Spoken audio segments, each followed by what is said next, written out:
सूरज ढलने को है। खेत में काम खत्म हो चुका है। एक गरीब आदमी रामलाल, जिसकी उम्र करीब 45 साल है, धूल और पसीने से सने कपड़ों में घर की ओर लौट रहा है।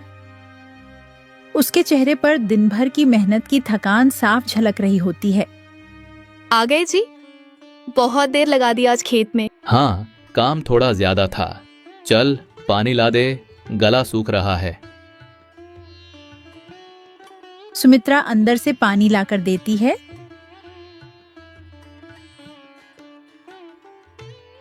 सुनिए जी, आज रामू काका आए थे। बड़ी खुशी की बात बताई उन्होंने। खुशी की बात? क्या कहा उन्होंने? उन्होंने गुड़िया के लिए रिश्ता लेकर भेजा है। लड़का बहुत अच्छा है, मेहनती है, संस्कारी भी है। काका कह रहे थे कि जल्दी बात पक्की कर लो। गुड़िया की शादी? हाँ, अब तो उसका घर बसाने का वक्त आ ही गया। चिंता मत करो जी, भगवान सब ठीक करेगा। हमारी बिटिया बहुत खुश रहेगी अपने ससुराल में। बस हमें मिलकर उसकी शादी की तैयारी करनी है। हाँ, भगवान सब ठीक करेगा। थोड़ी देर बाद वो गहरी सोच में डूब जाता है। उसके सामने पैसों की कमी का ख्याल आता है। मैं कल जाकर सेठ जी से कुछ पैसे उधार मांगूंगा। शादी में बहुत खर्चा होता है, बिना पैसे कैसे होगा। हाँ जी, सेठ जी तो आपको सालों से जानते हैं, जरूर मदद करेंगे।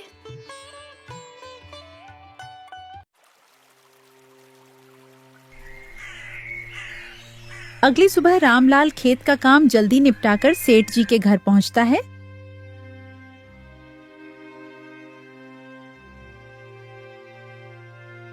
सेठ जी अपनी आलीशान हवेली के बरामदे में बैठे हुए हैं। उनके हाथ में एक चांदी का पानदान है और पास ही नौकर खड़ा है। रामलाल फटे पुराने कपड़ों में उनके सामने हाथ जोड़कर खड़ा हो जाता है। सेठ जी, राम राम सेठ जी। हाँ रामलाल, बोल। इतनी सुबह सुबह कैसे आना हुआ? आपसे एक मदद मांगने आया हूं।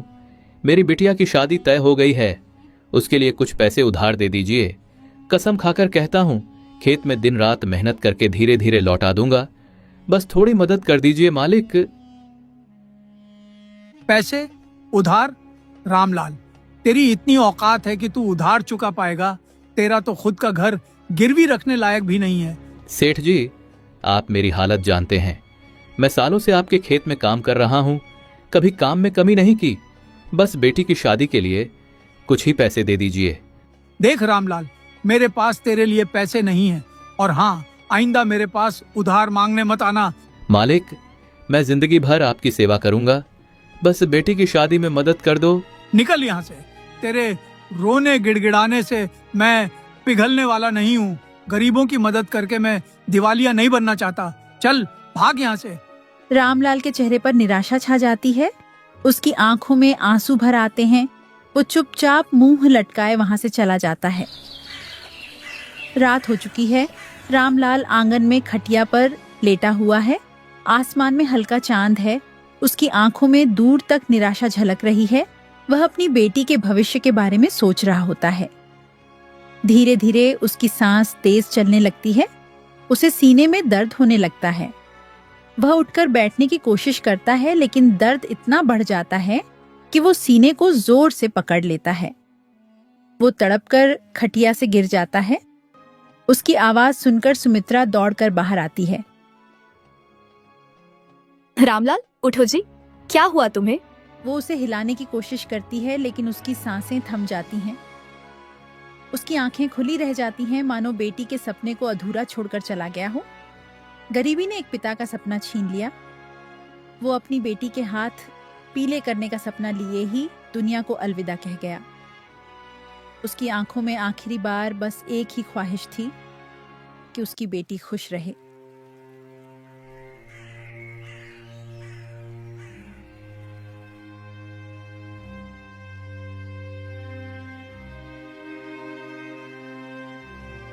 रामलाल की मौत को कुछ दिन बीत चुके हैं।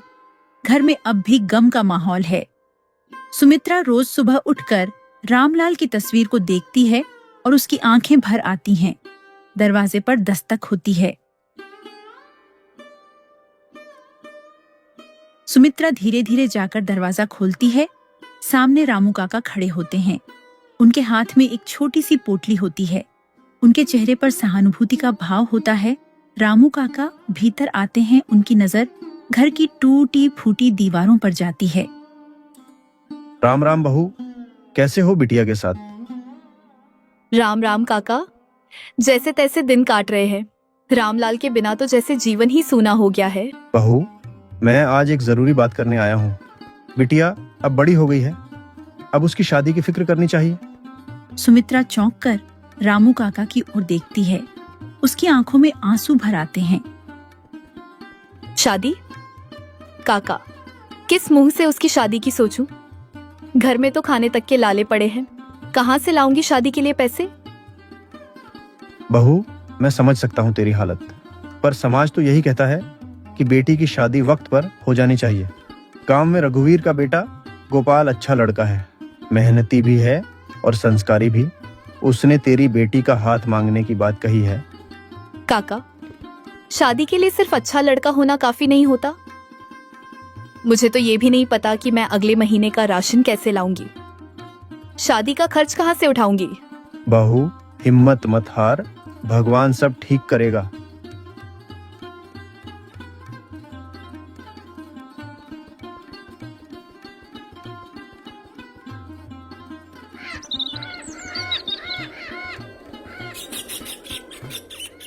रामू काका के जाने के बाद सुमित्रा देर तक बैठी सोचती रहती है। उसके मन में चिंता और बेबसी का तूफान चल रहा होता है। अचानक वो एक फैसला करती है। वो धीरे धीरे उठती है और अलमारी में रखा मंगलसूत्र निकालकर देखती है। उसकी आंखें भर आती हैं।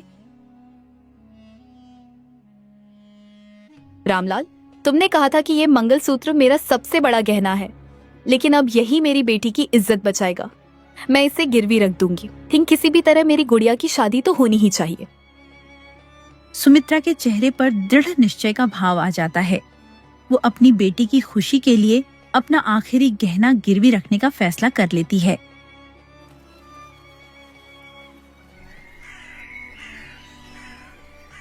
सुबह होते ही वो मंगलसूत्र लेकर गांव के सुनार राजेश सेठ के पास पहुंचती है। उसका मन भारी है, लेकिन बेटी की शादी के लिए वो खुद को मजबूत बनाए रखती है। सेठ जी, मेरा नाम सुमित्रा है। मैंने सुना है कि आप सोना गिरवी रखकर पैसे उधार देते हैं। मैं अपनी बेटी की शादी के लिए कुछ पैसे लेना चाहती हूँ। हाँ, सही सुना है।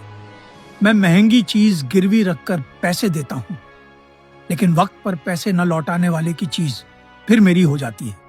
सुमित्रा अपने कांपते हाथों से मंगलसूत्र निकालकर सेठ को दिखाती है। ये मेरा मंगलसूत्र है, मेरे पति की आखिरी निशानी। इसे गिरवी रखकर मुझे थोड़े पैसे दे दीजिए। मेरी बेटी की शादी हो जाएगी। जैसे ही मेरी बेटी अपने ससुराल में बस जाएगी, मैं धीरे धीरे पैसे चुका दूंगी। राजेश सेठ मंगलसूत्र को ध्यान से परखता है। उसकी आंखों में लालच की चमक आ जाती है, लेकिन वो अपनी आवाज को संयत रखता है। वैसे तो मैं बिना किसी सिफारिश के पैसे नहीं देता, लेकिन तुम्हारी हालत देखकर तुम्हें ईमानदार समझ रहा हूं, इसलिए इस मंगलसूत्र के बदले मैं तुम्हें पैसे दे दूंगा। लेकिन याद रखना, अगर समय पर पैसे वापस नहीं हुए तो ये मंगलसूत्र हमेशा के लिए मेरा हो जाएगा। सुमित्रा की आंखों में आंसू आ जाते हैं, लेकिन वो मजबूर थी। वो सेठ की शर्त मान लेती है। जी सेठ जी, मैं समय पर आपके पैसे लौटा दूंगी। राजेश सेठ उसे पैसे देता है। सुमित्रा उन पैसों को कांपते हाथों से पकड़ती है और आंखों में आंसू लिए घर लौट जाती है।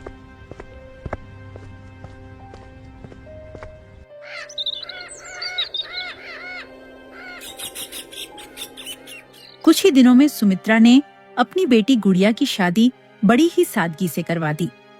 शादी में ज्यादा धूमधाम तो नहीं थी, लेकिन माँ का प्यार और आशीर्वाद भरपूर था। गुड़िया विदा होकर अपने ससुराल चली जाती है। अब सुमित्रा के पास कुछ भी नहीं बचा था। पति का साथ पहले ही छूट गया था। अब बेटी भी विदा हो गई थी। उसके पास सिर्फ अकेलापन और संघर्ष था। वो गांव के बड़े बड़े घरों में बर्तन मांजने और झाड़ू पोछा करने लगी, ताकि किसी तरह अपना गुजारा कर सके। दिन रात मेहनत करके वो जैसे तैसे अपना जीवन काटने लगी। कई महीने बीत गए। एक दिन दोपहर में जब सुमित्रा थकी हारी अपने छोटे से घर में बैठी थी, तभी दरवाजे पर दस्तक होती है। वो दरवाजा खोलती है तो सामने उसकी बेटी गुड़िया खड़ी होती है। उसे देखकर सुमित्रा की आंखें भर आती हैं। अरे गुड़िया, तू यहाँ अचानक? सब ठीक तो है ना? हाँ माँ, सब ठीक है, बल्कि बहुत अच्छा है। इस बार राकेश के व्यापार में खूब मुनाफा हुआ है। जब मैंने उसे घर की हालत के बारे में बताया तो उसने तुम्हारे लिए पैसे भेजे हैं, तुम्हारे सारे कर्ज चुकाने के लिए। इतना सुनते ही सुमित्रा की आंखें भर आती हैं। उसकी बेटी आगे बढ़कर उसकी हथेलियों में पैसे रख देती है। सुमित्रा की आंखों से आंसू बहने लगते हैं। उसकी आंखों में राहत और खुशी दोनों झलकती हैं। तू इतनी दूर थी, फिर भी मेरा इतना ख्याल रखा। भगवान तुझे हमेशा खुश रखे बेटा। उसकी आंखों में खुशी के आंसू होते हैं, क्योंकि अब उसे अपने मंगलसूत्र को वापस पाने की उम्मीद नजर आ रही थी। सुमित्रा अब अपनी बेटी गुड़िया के दिए हुए पैसों से मंगलसूत्र छुड़ाने के लिए फिर से सेठ राजेश के पास जाती है। उसका चेहरा उम्मीद और खुशी से भरा हुआ है।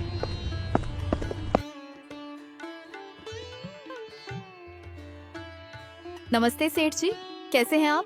सब ठीक चल रहा है ना? हाँ हाँ, ऊपर वाले की दुआ है। तुम्हारे चेहरे की मुस्कान बता रही है कि तुम पैसे वापस करने आई हो। बहुत अच्छी बात है सुमित्रा, तुम रुको, मैं तुम्हारा मंगलसूत्र लेकर आता हूँ। सेठ अंदर जाता है और थोड़ी देर बाद मंगलसूत्र लेकर बाहर आता है। वो मंगलसूत्र सुमित्रा को देता है।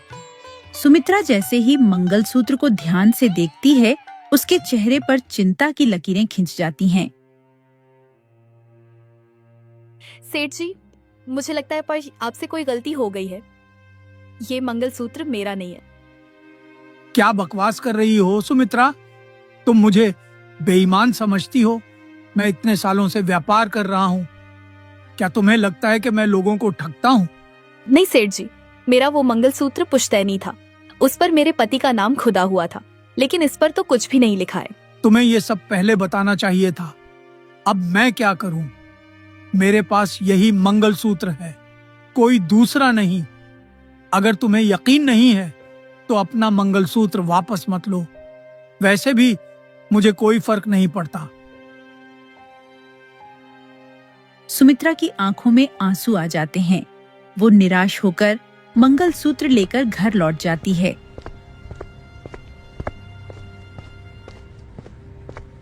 घर पहुंचते ही उसकी बेटी गुड़िया उसे देख लेती है और माँ के हाथ में मंगलसूत्र देख खुशी से दौड़ कर आती है।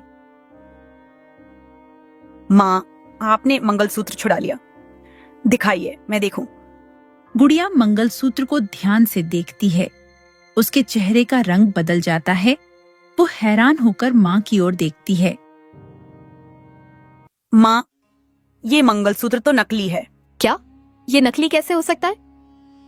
नहीं, ये तो मेरा ही मंगलसूत्र है। सेठ जी ने मुझे यही दिया है। माँ, मैं जानती हूँ कि असली और नकली में क्या फर्क होता है। ये सोने का मंगलसूत्र नहीं है, बल्कि पीतल का है। सुमित्रा का चेहरा सफेद पड़ जाता है। उसकी आंखों से आंसू बहने लगते हैं। उसे समझ नहीं आता कि वो क्या करे। नहीं, ये नहीं हो सकता। मैंने अपने सुहाग की आखिरी निशानी गिरवी रखी थी और वो दगाबाज सेठ ने मुझे ठग लिया। माँ, रोइए मत, हम हार नहीं मानेंगे। हम गांव के मुखिया के पास चलेंगे, वो जरूर हमारी मदद करेंगे। गुड़िया अपनी माँ को संभालती है और उसे ढांढस बंधाती है। सुमित्रा तेजी से मुखिया के घर की ओर चल पड़ती है। उसकी आंखों में अब आंसुओं की जगह गुस्सा और न्याय की उम्मीद थी।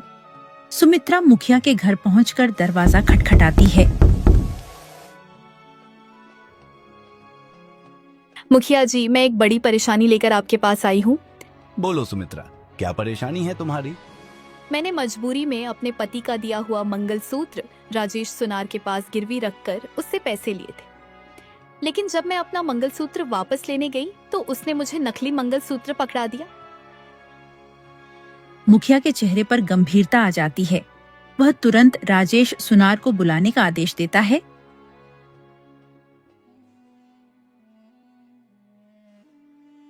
थोड़ी देर बाद राजेश सुनार वहां पहुंचता है। राजेश, तुमने ये बेईमानी का काम कब से शुरू कर दिया? तुम्हारे पिताजी तो ऐसे नहीं थे। तुम गरीब लोगों की मजबूरी का फायदा उठाते हो। मुखिया जी, आप तो जानते ही हैं, ये हमारा पुश्तैनी काम है। भला मैं किसी को ठग कर अपना नाम खराब क्यों करूंगा? इस औरत को कोई गलत फहमी हो गई होगी। गलत फहमी? जब मैंने मंगलसूत्र गिरवी रखा था तब उस पर मेरे पति का नाम खुदा हुआ था, और तुमने जो मंगलसूत्र लौटाया है उस पर कुछ भी नहीं लिखा है। क्या ये सच है सुमित्रा? तुम्हारे पास इसका कोई और सबूत है? राजेश की आंखों में शरारत भरी चमक आ जाती है। मुखिया जी, जब मैंने ये मंगलसूत्र गिरवी लिया था तब मैंने उसे जांचा नहीं था। मैंने सुमित्रा को ईमानदार समझकर उसकी बात मान ली थी। मुझे क्या पता था कि ये औरत इतनी बड़ी धोखेबाज निकलेगी। मुखिया जानबूझकर राजेश की तरफदारी करने लगता है। तुम दोनों की बात सुनकर मुझे कुछ समझ नहीं आ रहा है। किसकी बात पर भरोसा करूं और किसकी नहीं। इसीलिए तुम दोनों यहां से जा सकते हो। मैं कोई फैसला नहीं ले सकता। ये बात सुनकर राजेश सुनार के चेहरे पर मुस्कान आ जाती है। वह मन ही मन जीत का जश्न मनाता है, जबकि सुमित्रा का दिल टूट जाता है।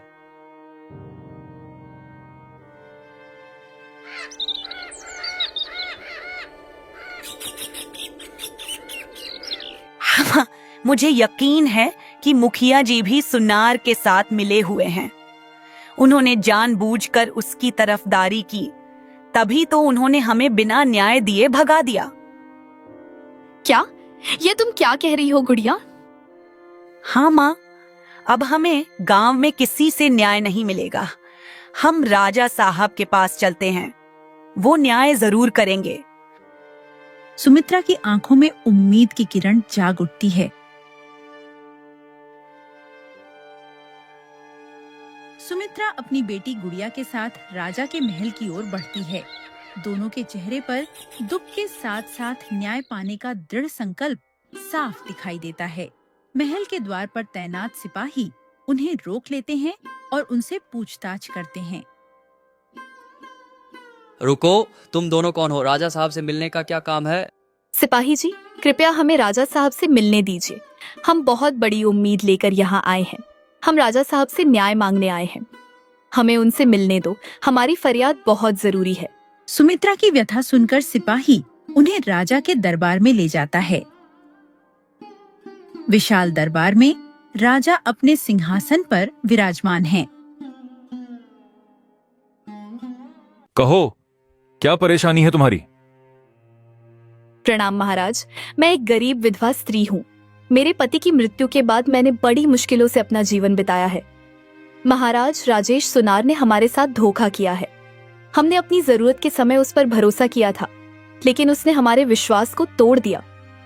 मेरी बेटी की शादी के लिए पैसों की जरूरत थी, इसलिए मैंने अपना पुश्तैनी मंगलसूत्र उसके पास गिरवी रखा था। जब मैंने पैसे लौटाकर अपना मंगलसूत्र वापस मांगा तो उसने मुझे नकली मंगलसूत्र दे दिया। महाराज, जब मैंने उस मंगलसूत्र को ध्यान से देखा तो वह नकली निकला। मुझे यकीन है कि गांव का मुखिया भी सुनार के साथ मिला हुआ था, क्योंकि उसने जानबूझकर हमारी फरियाद को अनसुना किया। राजा ध्यानपूर्वक सुमित्रा और गुड़िया की पूरी बात सुनते हैं। उनकी आंखों में अन्याय के प्रति क्रोध झलकने लगता है। इस राज्य में हर प्रजा को न्याय पाने का अधिकार है। चिंता मत करो। यदि तुम्हारे साथ अन्याय हुआ है तो तुम्हें अवश्य न्याय मिलेगा। किसी गरीब और असहाय व्यक्ति के साथ धोखा करना बहुत बड़ा अपराध है। हम इस मामले की पूरी जांच करेंगे। सिपाही, तुरंत राजेश सुनार को पकड़कर मेरे दरबार में हाजिर करो और उसके घर की भी अच्छी तरह तलाशी लो।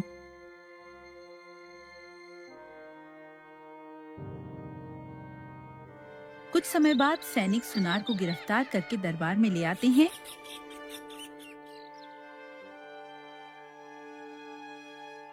राजेश सुनार, तुम्हारे ऊपर धोखाधड़ी का आरोप लगाया गया है।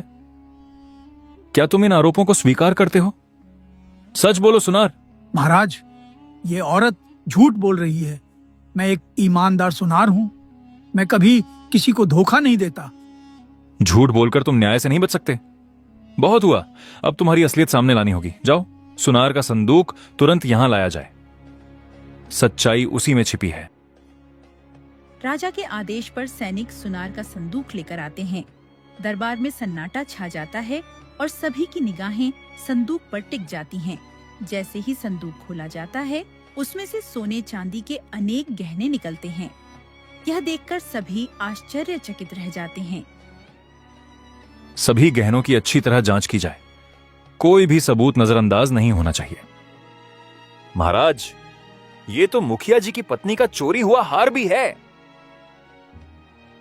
क्या तुमने कहा था कि तुम चोरी का सामान नहीं खरीदते?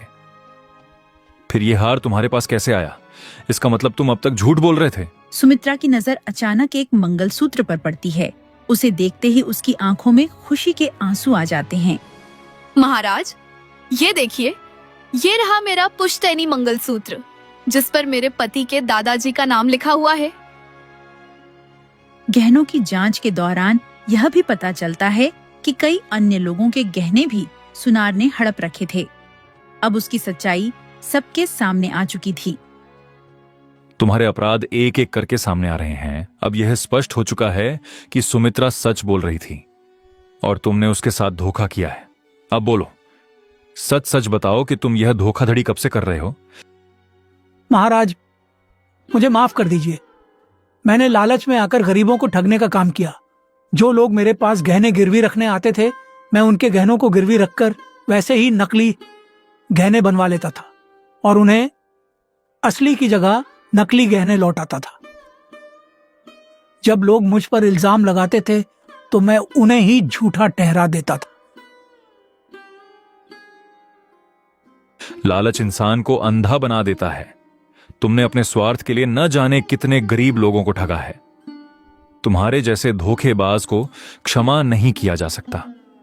तुम्हारे अपराध बहुत गंभीर हैं। इसे तुरंत गांव से बाहर निकाल दिया जाए और पूरे राज्य में घोषणा कर दी जाए कि यह व्यक्ति अब कभी यहां व्यापार नहीं करेगा। हमारे राज्य में सत्य और न्याय की हमेशा विजय होगी। कोई भी अपराधी कानून से ऊपर नहीं है। सभा समाप्त की जाती है। राजा सुनार को उसके अपराध की उचित सजा सुनाते हैं। दरबार में उपस्थित सभी लोग राजा के न्याय की प्रशंसा करते हैं। सिपाही सुनार को गांव से बाहर ले जाते हैं। सुमित्रा और गुड़िया को उनका हक वापस मिल जाता है। गांव के लोग खुशी से राजा की जय जयकार करते हैं और इस प्रकार सत्य की जीत तथा लालच की हार होती है।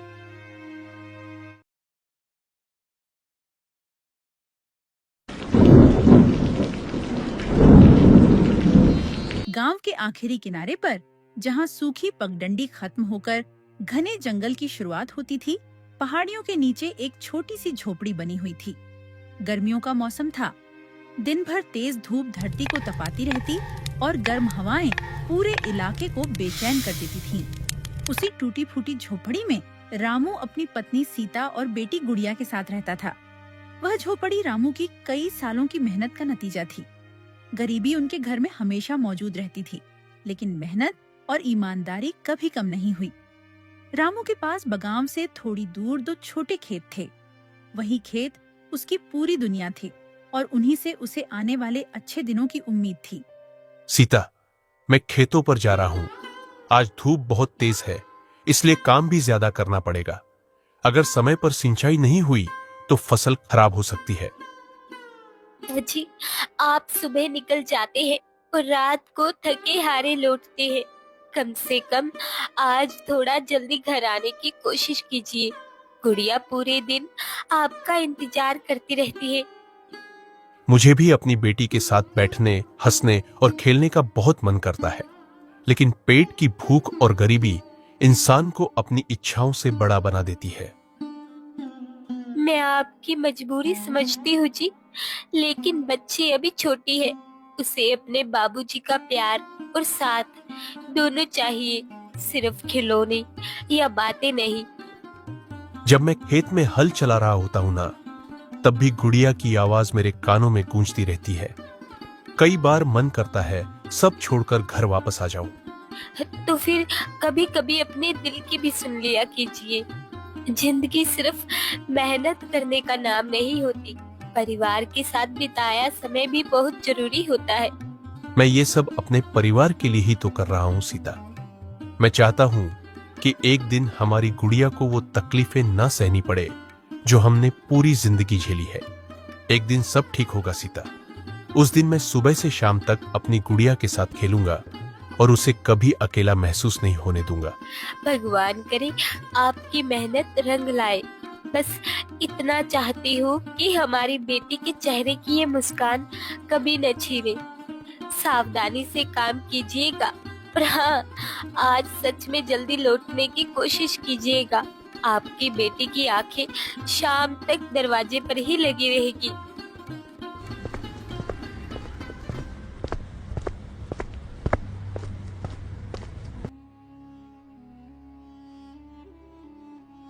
बाबूजी, आज आप जल्दी घर आ जाना। आप रोज सुबह चले जाते हो और जब वापस आते हो तब तक मैं सो चुकी होती हूँ। मुझे आपके साथ खेलना है।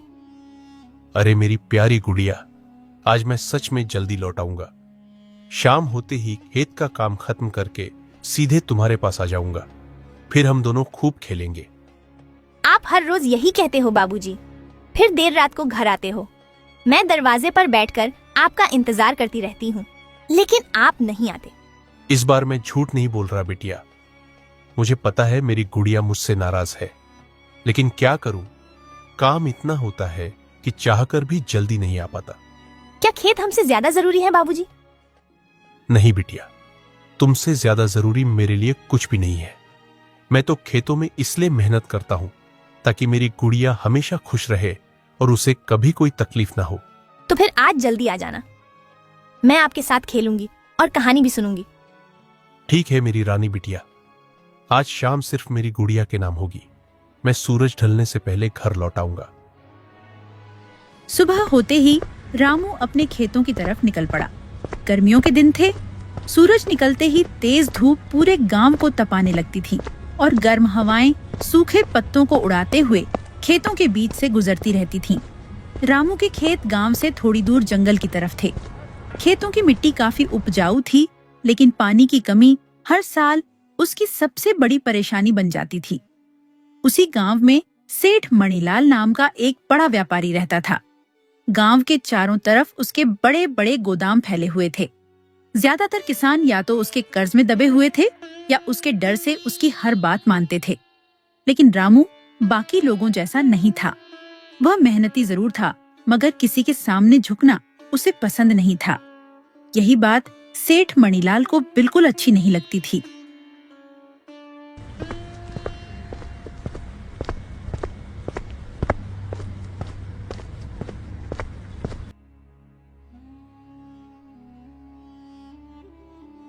अरे रामू, इस जलती धूप में भी खेत में पसीना बहा रहा है। इतनी मेहनत करके भी तुझे मिलता क्या है?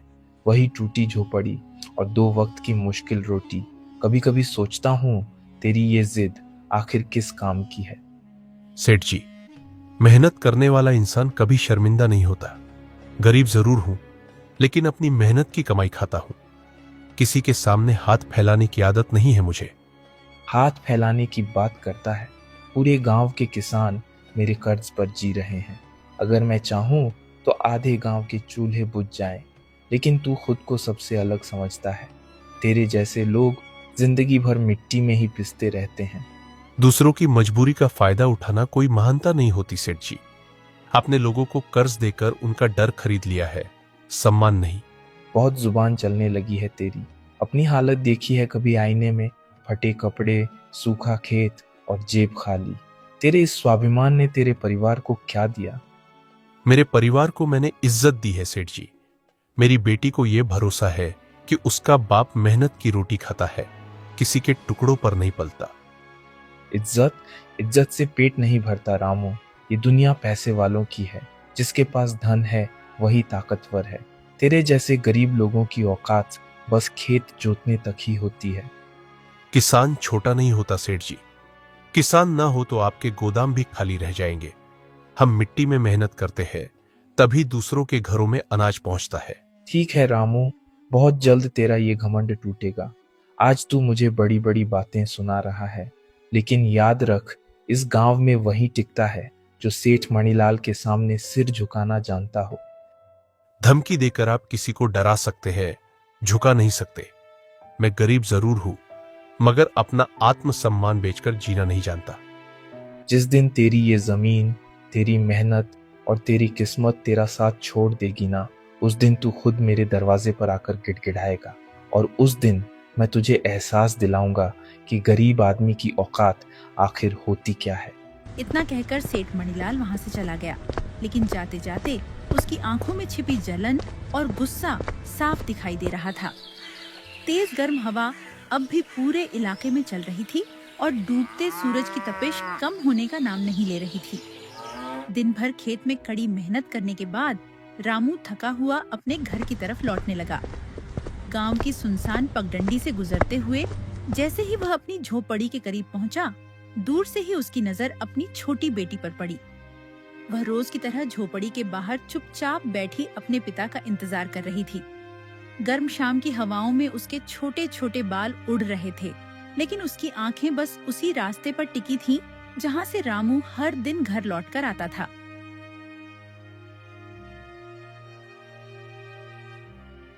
पापा, आप आज सच में जल्दी आ गए। मैं कब से आपका इंतजार कर रही थी। मैंने अपनी गुड़िया से वादा किया था ना, इसलिए जल्दी आ गया। मुझे लगा था आज भी देर हो जाएगी। नहीं बिटिया, आज की शाम सिर्फ मेरी गुड़िया के लिए है। तो फिर आज हम खूब खेलेंगे और आप मुझे कहानी भी सुनाओगे। हाँ, आज मैं अपनी गुड़िया की सारी बातें मानूंगा।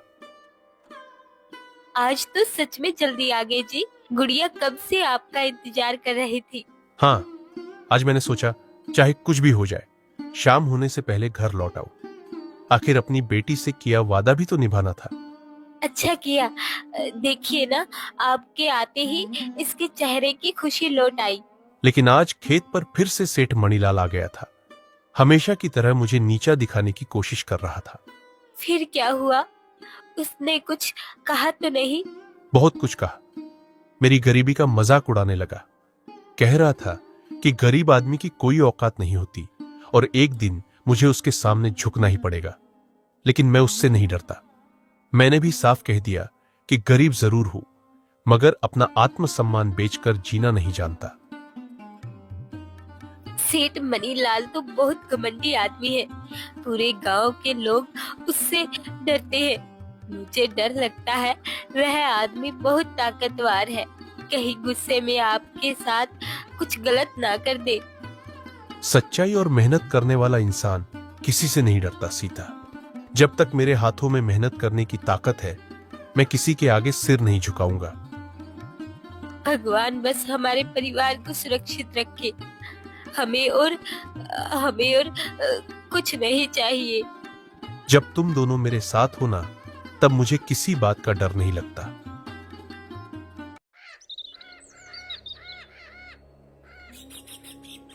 रात होते होते गर्म हवाएं थोड़ी शांत हो चुकी थीं। तीनों ने साथ बैठकर साधारण सा खाना खाया और दिन भर की थकान के बाद अपनी छोटी सी झोपड़ी में सुकून से सो गए। बाहर चारों तरफ गहरा सन्नाटा फैला हुआ था। आधी रात का समय था। पूरा गांव नींद में डूबा हुआ था।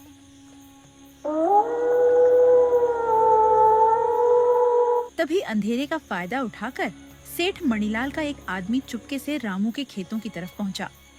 इधर उधर नजर घुमाकर उसने अपनी बोतल निकाली और रामू की लहलहाती फसलों पर जहरीली दवा छिड़कने लगा। कुछ ही देर में वह पूरा खेत बर्बाद करके चुपचाप वहां से गायब हो गया।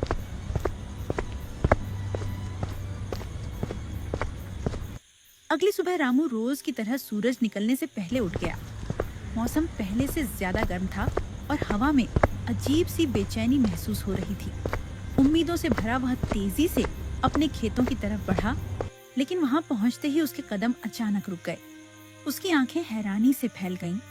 जो फसलें कल तक हरी भरी हवा में लहरा रही थीं, वे आज पीली और सूखी नजर आ रही थीं। पौधे झुक चुके थे और पूरी फसल मानो रातों रात मर गई थी। यह सब देखकर रामू की सारी उम्मीदें पल भर में टूटकर बिखर गईं। ये क्या हो गया मेरी फसलों को? कल तक तो सब ठीक था। मेरी मेहनत, मेरी उम्मीदें, सब खत्म हो गया। मैंने दिन रात मेहनत करके इन्हें सींचा था। भगवान, आखिर मैंने ऐसा कौन सा पाप किया था जो मेरे साथ ये सब हो गया? अब मैं अपने परिवार का पेट कैसे पालूंगा? सीता और मेरी गुड़िया को क्या जवाब दूंगा? ये फसल ही तो हमारी आखिरी उम्मीद थी। किसकी बुरी नजर लग गई मेरे खेतों को? जिसने भी ये किया है उसने सिर्फ फसल नहीं उजाड़ी, उसने एक गरीब किसान के सपने कुचल दिए। मेरी सारी मेहनत सब बर्बाद हो गया। रामू, हमें नहीं पता ये सब किसने किया, लेकिन पूरे गांव में ऐसा काम सिर्फ एक ही आदमी कर सकता है। तू समझ रहा है ना मैं किसकी बात कर रहा हूं? हाँ, मैं अच्छी तरह समझ रहा हूं। बिना वजह कोई गरीब किसान की मेहनत यूं बर्बाद नहीं करता। देख रामू, सेठ मणिलाल से दुश्मनी लेना आसान नहीं है। पूरे गांव में कोई उसके खिलाफ बोलने की हिम्मत नहीं करता। बेहतर यही होगा कि तू उसके पास जाकर माफी मांग ले। माफी? मैंने कौन सा अपराध किया है जो उसके सामने सिर झुकाऊं? कभी कभी हालात के आगे झुक जाना ही समझदारी होती है। तू अकेला क्या कर लेगा? सेठ के पास पैसा है, आदमी है, ताकत है। ताकत सिर्फ पैसे से नहीं होती। गरीब आदमी के पास उसका आत्मसम्मान ही सबसे बड़ी ताकत होता है, और मैं उसे किसी भी कीमत पर नहीं बेचूंगा। लेकिन अगर तू नहीं झुका तो वह तुझे पूरी तरह बर्बाद कर देगा। आज फसल गई है, कल जमीन भी छिन सकती है। तो छिन जाने दो, मैं भूखा रह लूंगा, मेहनत मजदूरी कर लूंगा, लेकिन उस घमंडी आदमी के सामने हाथ जोड़कर खड़ा नहीं होऊंगा। तू समझ क्यों नहीं रहा रामू? इस गांव में वही जी सकता है जो सेठ मणिलाल के आगे झुकना जानता हो। अगर जीने के लिए आत्मसम्मान छोड़ना पड़े तो ऐसी जिंदगी से अच्छा इंसान मर जाए। मैं टूट सकता हूं मगर झुक नहीं सकता। रामू काफी देर तक अपने खेत के बीचों बीच चुपचाप खड़ा रहा। उसकी सूखी और मुरझाई हुई फसलों को देखकर ऐसा लग रहा था मानो किसी ने उसकी सारी उम्मीदों को एक ही रात में कुचल दिया हो। मिट्टी वहीं थी, खेत वहीं था, लेकिन रात भर में सब कुछ बदल चुका था। हवा के हल्के झोंकों के साथ सूखे पत्ते टूटकर जमीन पर गिर रहे थे और पूरा खेत उजड़ा हुआ दिखाई दे रहा था। गांव के 2-3 किसान भी वहीं खड़े थे। सबकी नजरें झुकी हुई थीं। सभी समझ रहे थे कि यह किसकी करतूत है, लेकिन सेठ मणिलाल के डर से कोई भी खुलकर कुछ बोलने की हिम्मत नहीं कर पा रहा था। रामू ने एक बार फिर अपनी बर्बाद फसल की तरफ देखा। उसकी आंखों में दर्द और बेबसी साफ दिखाई दे रही थी। आखिरकार भारी मन और टूटे हुए हौसले के साथ वह धीरे धीरे अपने घर की तरफ लौटने लगा। रास्ते भर उसके मन में बस यही सवाल घूमता रहा कि अब वह अपने परिवार का पेट कैसे भरेगा। तेज गर्म हवा अब भी चल रही थी और धूप धीरे धीरे और तीखी होती जा रही थी। उधर घर के बाहर सीता गाय का दूध निकाल रही थी। तभी उसकी नजर दूर से आते रामू पर पड़ी। रामू का उतरा हुआ चेहरा और उसकी बुझी हुई आंखें देखकर सीता के मन में अचानक घबराहट पैदा हो गई।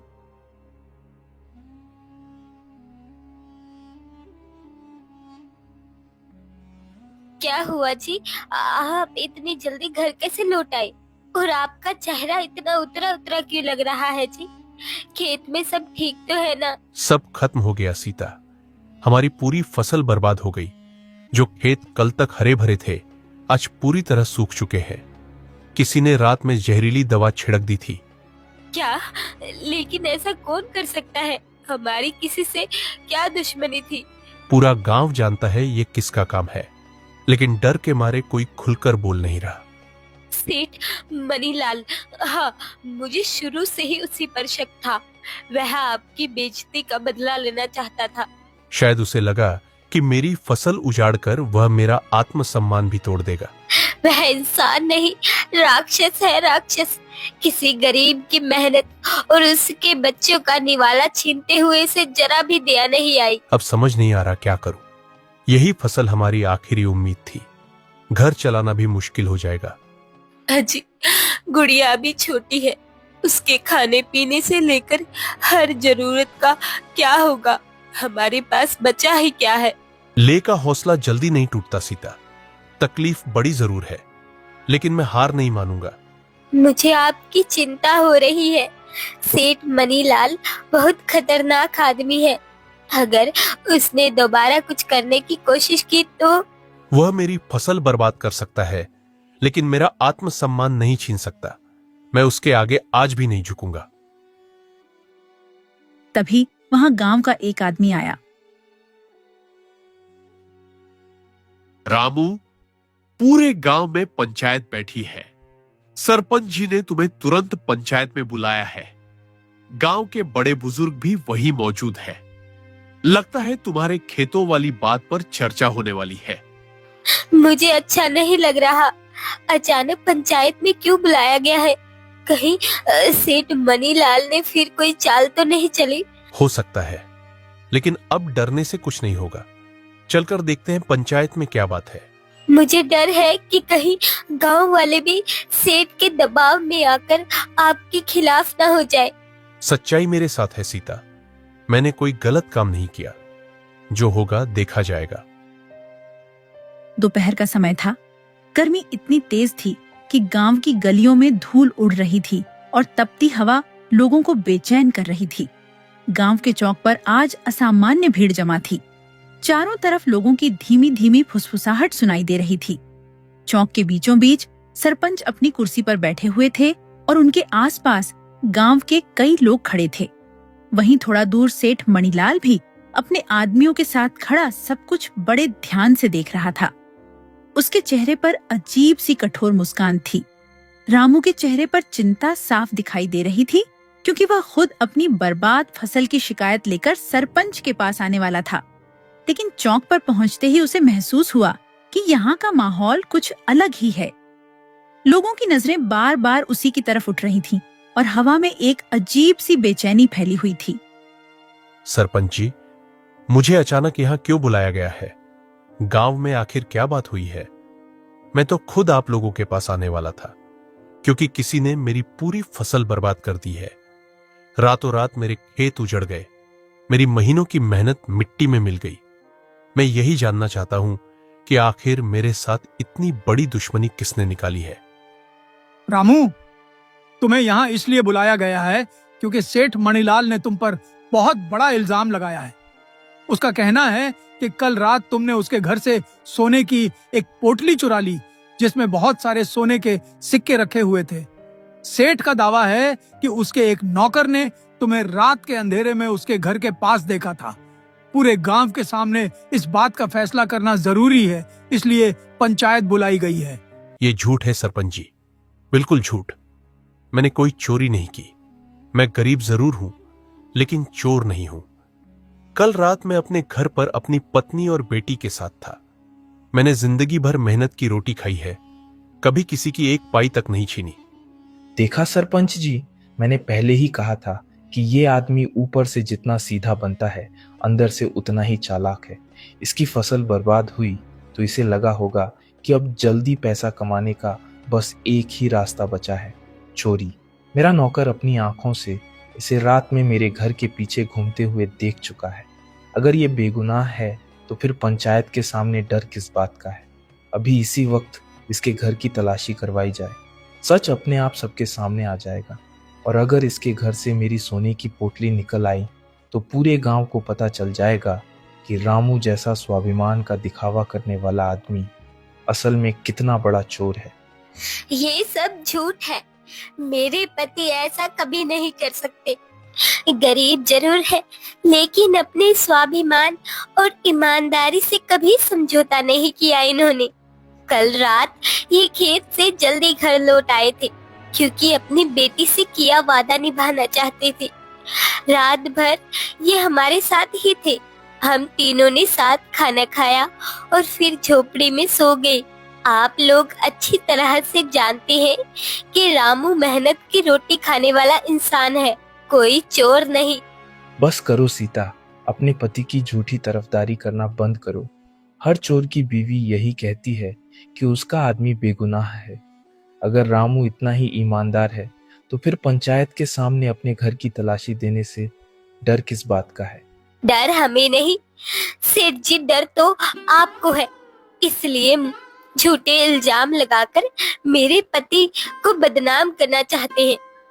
पहले हमारी फसल बर्बाद करवाई और अब चोरी का आरोप लगा रहे हैं।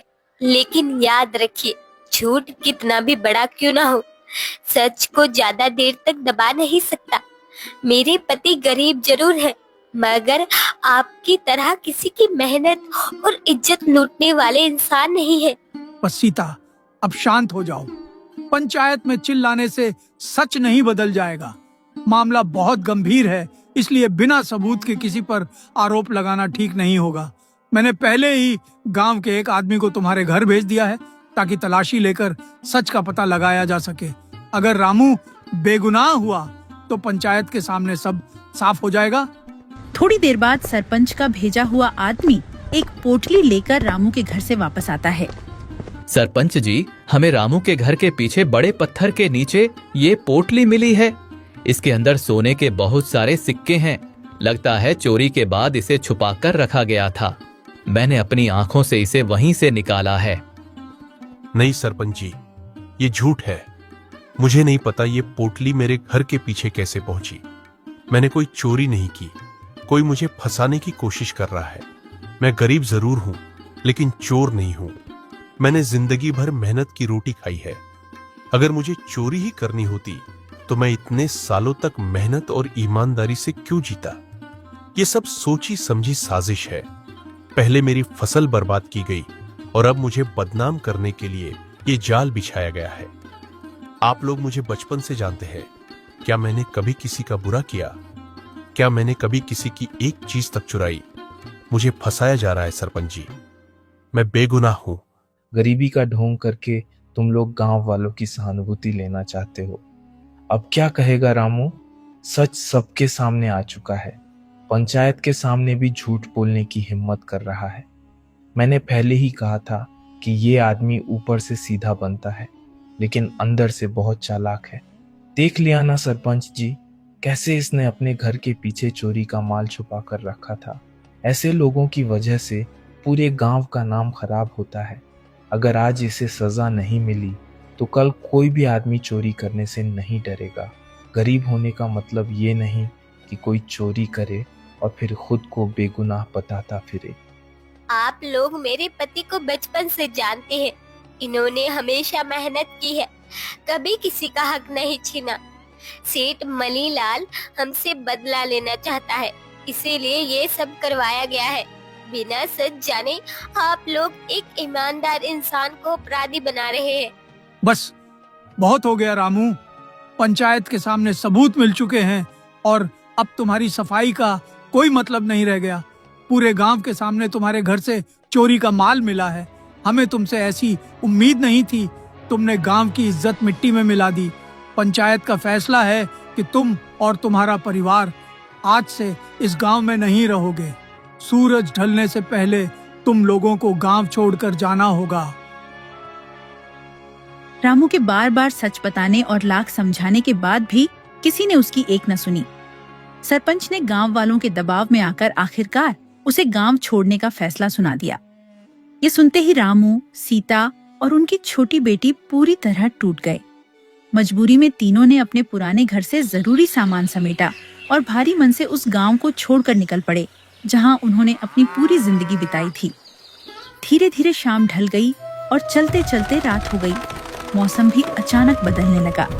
जो दिन भर तेज धूप और तपती गर्मी से जल रहा था, वही आसमान अब काले बादलों से भर चुका था। कुछ ही देर में तेज हवाएं चलने लगीं। पेड़ों की टहनियां जोर जोर से हिलने लगीं और देखते ही देखते आंधी तूफान के साथ मूसलाधार बारिश शुरू हो गई। बारिश इतनी तेज थी कि रास्ता साफ दिखाई देना भी मुश्किल हो गया।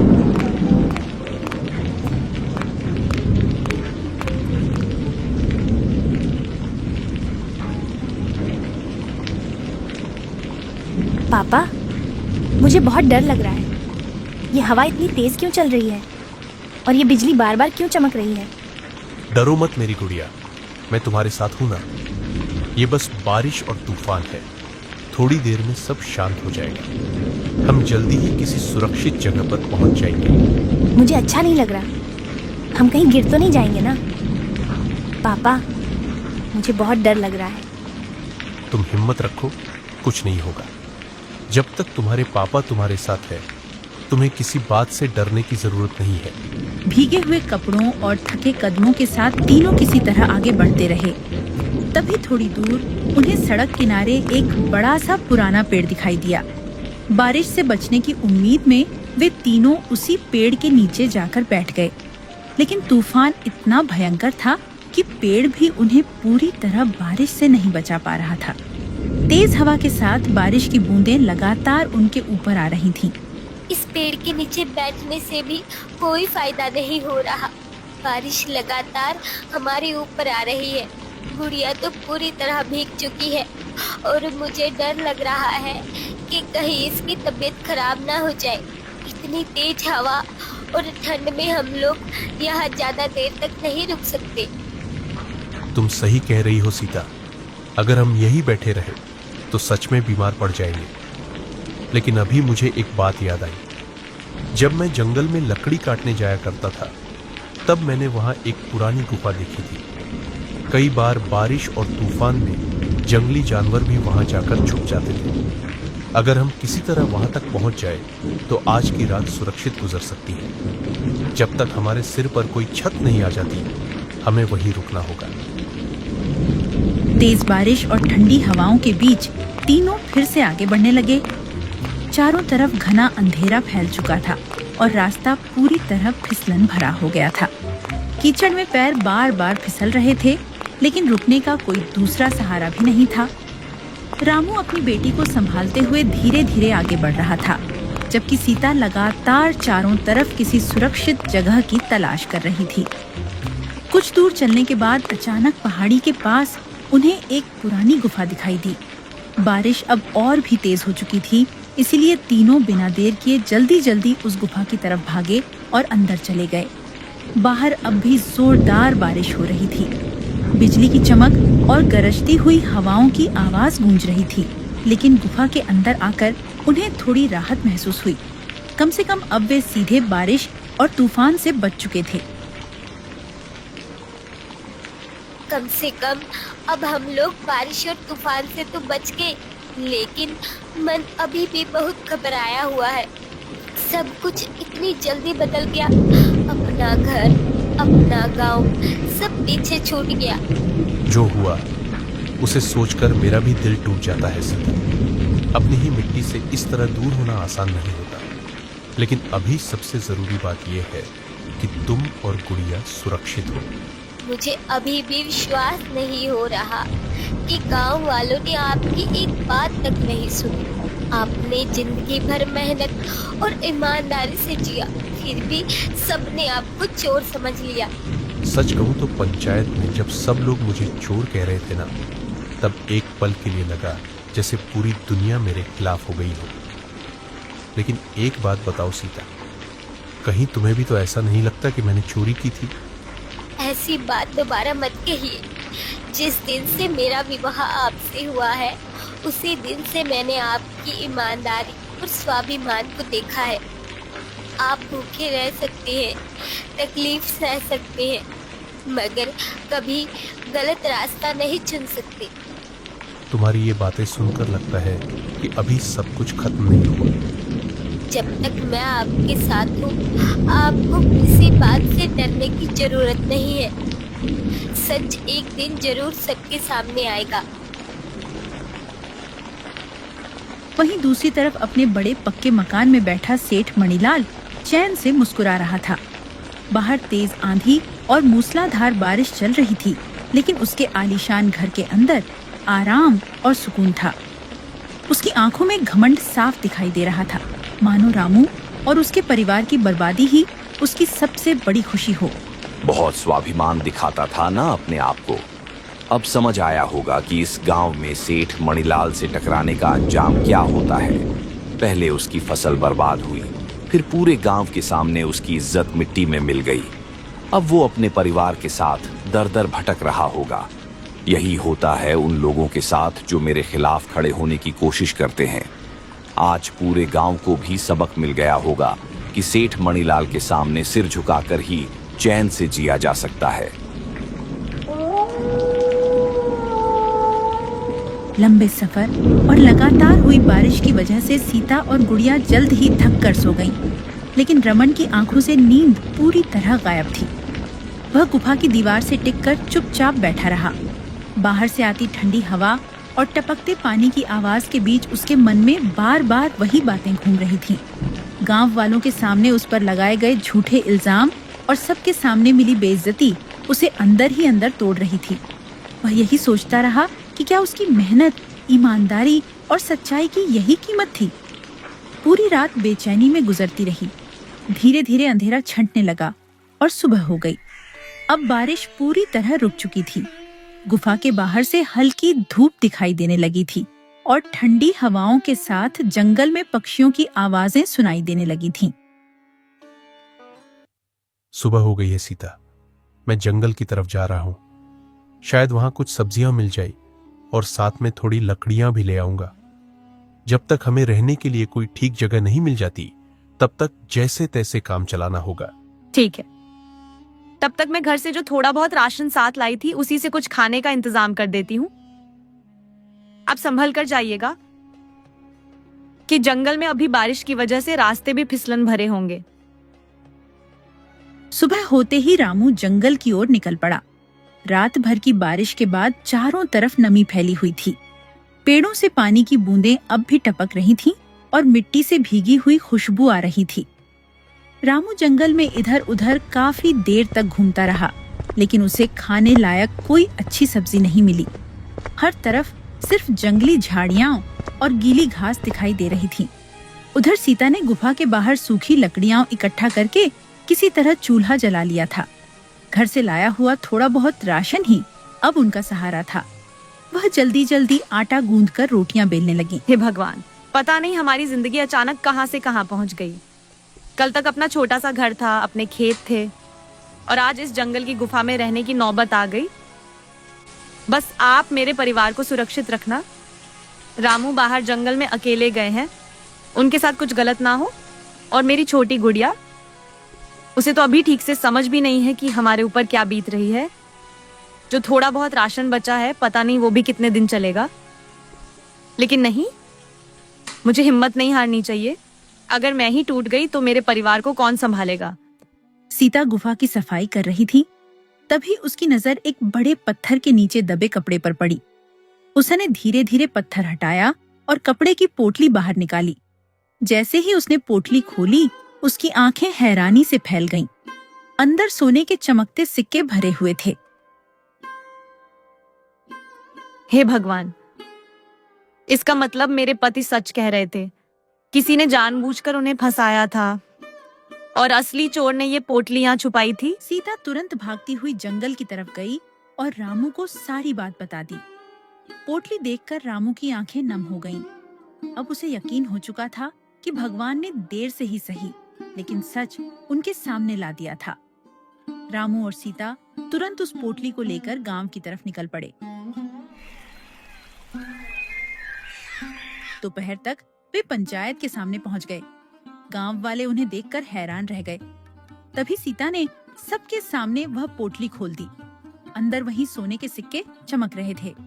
यह देखकर पूरे गांव में फुसफुसाहट शुरू हो गई। रामू ने शांत लेकिन भारी आवाज में कहा, सरपंच जी, यही वो पोटली है जिसके लिए मुझे चोर कहा गया था। गांव वाले एक दूसरे का चेहरा देखने लगे। अब सबकी नजरें सेठ मणिलाल पर टिक गई थीं। उसका चेहरा डर से उतर चुका था। तभी सेठ का एक नौकर डरते हुए आगे आया और बोला, सरपंच जी, रामू बेगुनाह है। ये सब सेठ मणिलाल के कहने पर हुआ था। उसी ने पोटली रामू के घर के पीछे छुपवाई थी और उसकी फसल भी बर्बाद करवाई थी। इतना सुनते ही पूरे गांव में हड़कंप मच गया। सरपंच को अपनी गलती का एहसास हुआ। उन्होंने शर्मिंदा होकर रामू से माफी मांगी। मुझे माफ कर दो रामू, मुझसे बहुत बड़ी गलती हो गई। अब तुम इस गांव में रह सकते हो। तुम्हें कोई कुछ नहीं कहेगा और यह पोटली अब तुम्हारी है। तुम इससे अपनी गरीबी दूर कर लो। सेठ मणिलाल का घमंड अब पूरी तरह टूट चुका था।